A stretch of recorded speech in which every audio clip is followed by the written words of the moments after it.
নমস্কাৰ বন্ধুসকল, এটা নতুন ভিডিঅ'লৈ আপোনালোকক আদৰণি জনাইছোঁ। এবিধ বিশেষ বস্তু দেখাবৰ কাৰণে আচলতে এই ভিডিঅ'টো কৰিলোঁ।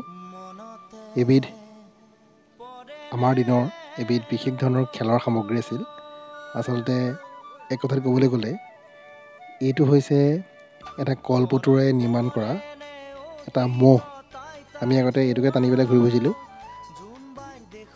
এবিধ বস্তু দেখাৰ লগে লগেই আমাৰ শৈশৱৰ দিনবোৰলৈ মনত পৰি গ'ল। আচলতে কলপটুৱাৰ নিৰ্মিত এই মহটো আমি টানি টানি বোকা বালি একেকাৰ কৰিছিলোঁ। সেই দিনবোৰ যে ক'ত হেৰাই গ'ল তাকে ভাবিলে আচৰিত লাগে। আজিৰ প্ৰজন্মই এইটো চিনি নোপোৱাটো এটা স্বাভাৱিক কথা, কিন্তু আজি ভিডিঅ' গেম বা এনেকুৱা ডিজিটেল যুগত এই বস্তুটো আচলতে নেদেখায়, বহুতে দেখাই নাই কিজানি আজিৰ প্ৰজন্মই। কিন্তু সেইকাৰণে আজি এইটো বনাইছিলে অচয় খুৰা এজনে, তাকে আপোনালোকৰ লগত চিনাকি কৰিবৰ কাৰণে এইটো আচলতে দেখালোঁ। এই বিশেষ বস্তুটো দেখাৰ লগে লগে সঁচাকৈ আচৰিত দিনবোৰ আমি পাৰ কৰি আহিলোঁ দেই, তাকে ভাবিলে আচৰিত লাগে।